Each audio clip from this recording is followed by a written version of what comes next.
Very honored to have been asked to speak at this august group.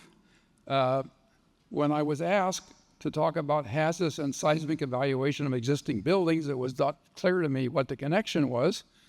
And as of last night, I'm still searching for that connection. However, I will try to comply. The seismic risk and loss estimation that had deep roots at Stanford has been pretty clearly shown by Anne from ATC 13 and all the other developments that she discussed. But not so well known is the 1990 unreinforced masonry loss study for San Francisco. And the authors there were all Stanford folks. Brad is here today. The losses were estimated for each masonry building in San Francisco under conditions of no retrofit and 3 different retrofit standards. Wyman did this using program SRM, which I think stood for seismic risk methodology, but I'm not sure. And I noticed that some of the printouts that Ann showed with the dot matrix printer, it turns out all of these loss estimates were done on a dot matrix printer.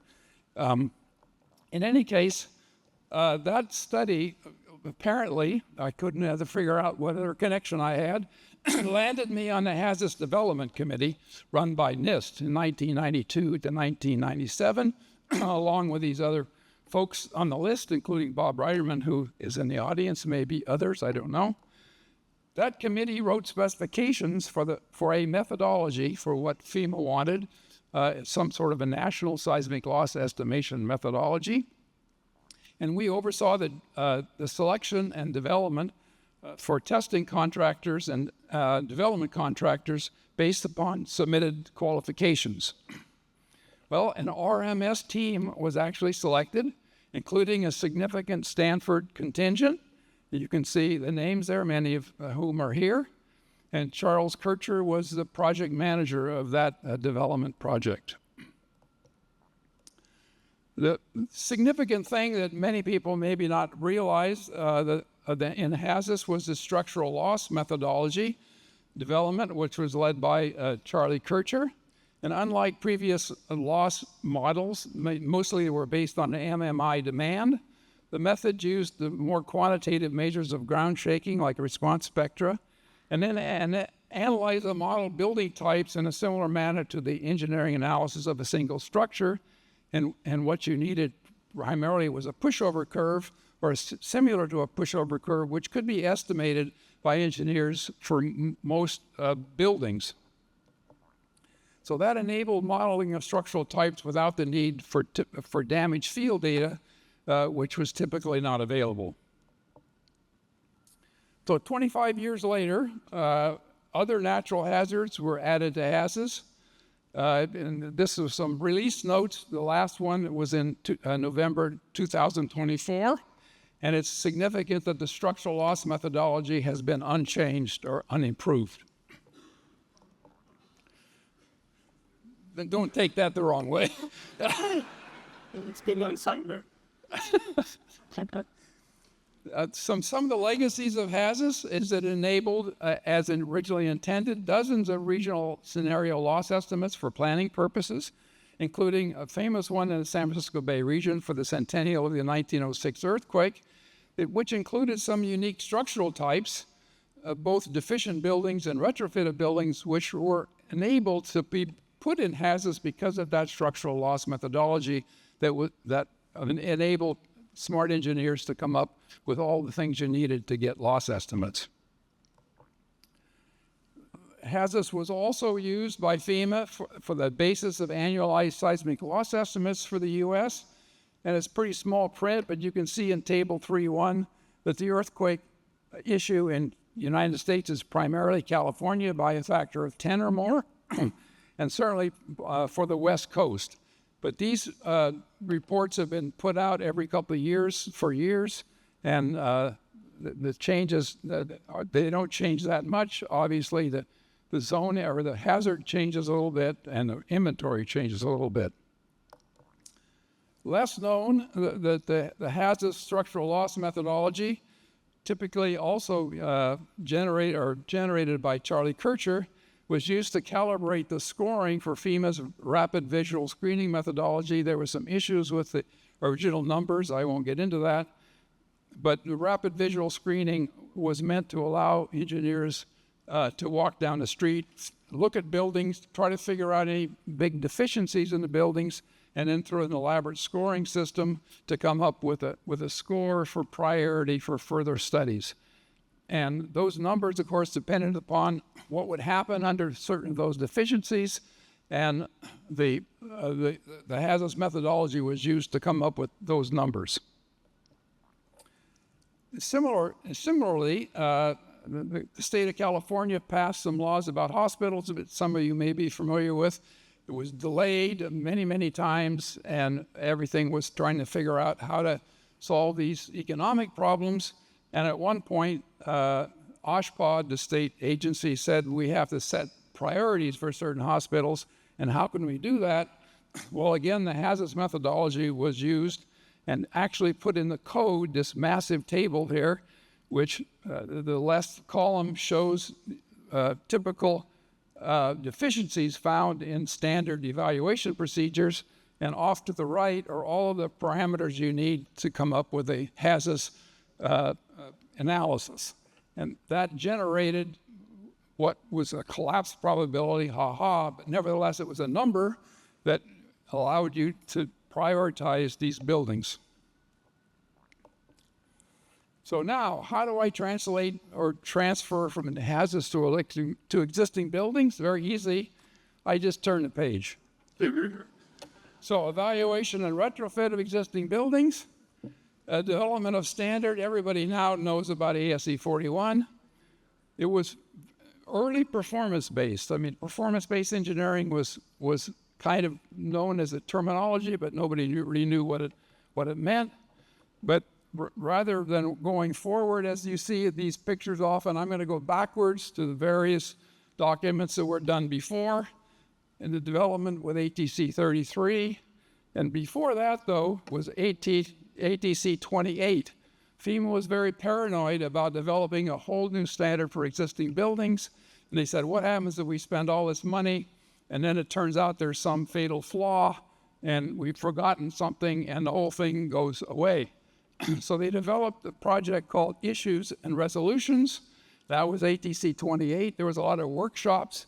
All these issues, possible bad things that could happen were identified, and then possible solutions were identified, and they were voted on. It was a big, long procedure, took a couple of years. And one of the issues that was identified was what kind of performance or performance goals should be covered in this document. And the issue statement that was selected is a big, long one. I won't bother, but it basically says as much as possible. It should incrementalize and prioritize all these actions to come up with many different performances. And as a matter of fact, the very first document, the first guideline, maybe overdid it because they came up with 5 different levels from immediate occupancy all the way to collapse prevention. However, the whole evaluation and retrofit methodology in ASE 41 is component-based. That is, all the acceptability criteria are related to components like beams and columns and walls rather than the structure as a whole. So you could say immediate occupancy or collapse prevention, but nowhere in there would it allow you to decide that for the whole structure, only for individual components. So there's no clear path to global performance. There's no straightforward way to predict collapse prevention.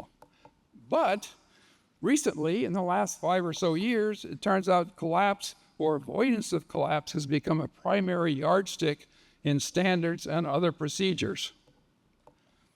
The most common methodology now for prediction of collapse is incremental dynamic analysis, which I understand was long discussed in academic circles, but formalized at Stanford in 2002. Incremental dynamic analysis, as most of you know, is very intensive. Each one of the dots on that diagram represents a nonlinear time history analysis. Now, considering the computer power today, that may not be that big a deal, but back in the day, it was like a weekend or so to do one analysis. And so it's technically complex and computational demanding. It's not really practical for everyday use, but is now often used to develop fragility curves of collapse in research and development of standards. The collapse in this case is based on dynamic instability of your analysis, and that process could miss some modes of failure, a gravity failure of columns at lower drifts, for example. So incremental dynamic analysis was used to estimate the contribution of losses in the probability of collapse in the FEMA performance-based methodology under AGC 58, later FEMA P58. And I want to have a couple of notes about P58 or FEMA P58.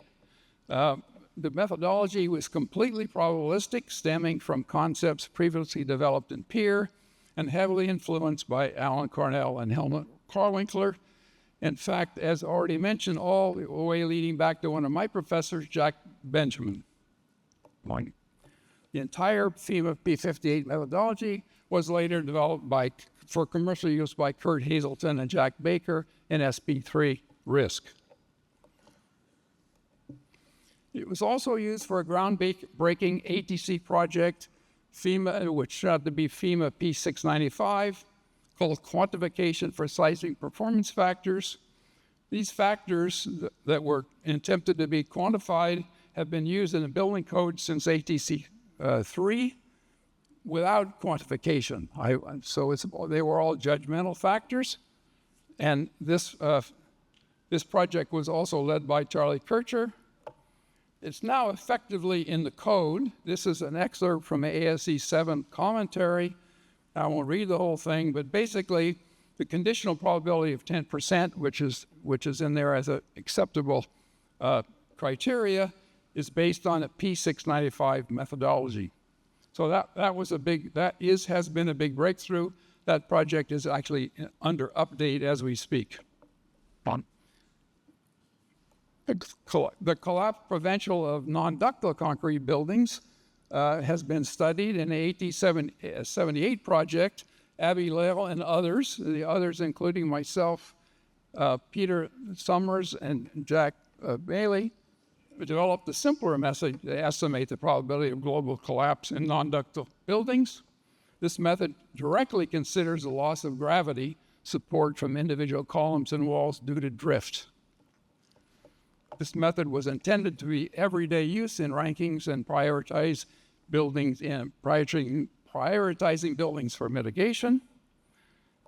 And for all you researchers, I think the industry still needs improved and efficient methods to determine collapse potential. That seems to be, considering the limits of economic ability to retrofit buildings, that collapse potential is a very important thing. We need a better way to do it.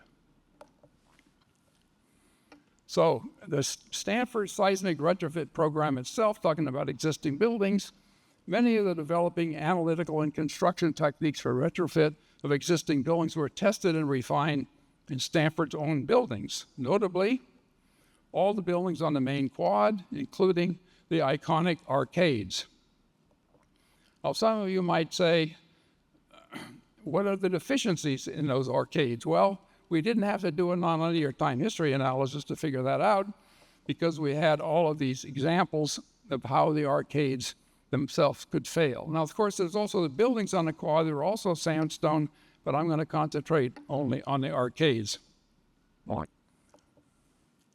So for the arcades, we need reliable gravity support, we need reliable lateral support at the top, and we need reliable out-of-plane support.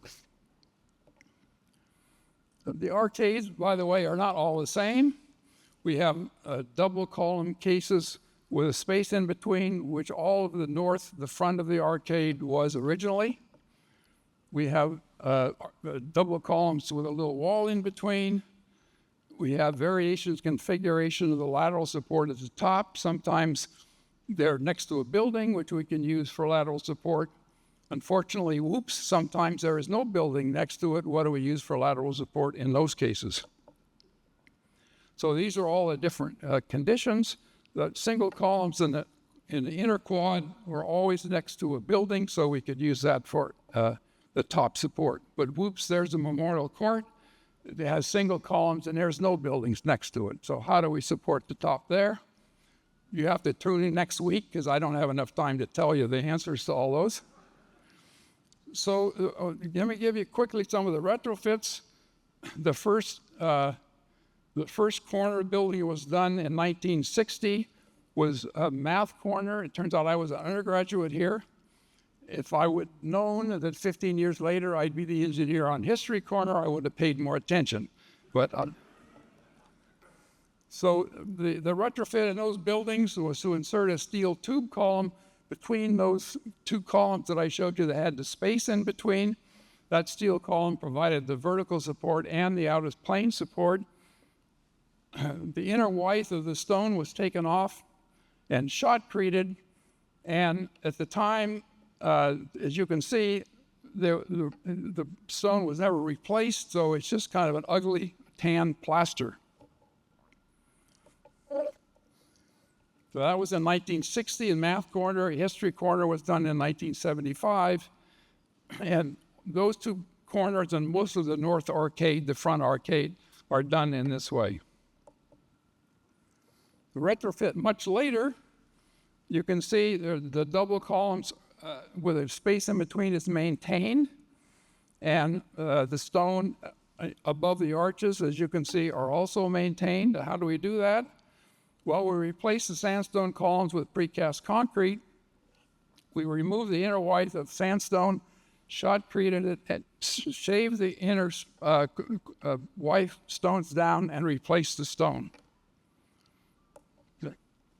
So we're finally getting the clean look originally intended of freestanding columns and all stone veneer. So that was the language and geology corner were done that way, all the memorial court and most of the inner quad. So also a notable case was Robley Hall, which was a non-ductile concrete frame building housing over 300 students. Many of you are familiar with this. In the late fall of 1987, I got what I call an innocent call from Fuad Bendamarad, who was at the time working for Stanford grounds, building and grounds, trying to develop an inventory of all the Stanford buildings. And he said, I have this building, I don't know what it is, we have no drawings, I'm a little frightened of it, could you help me out?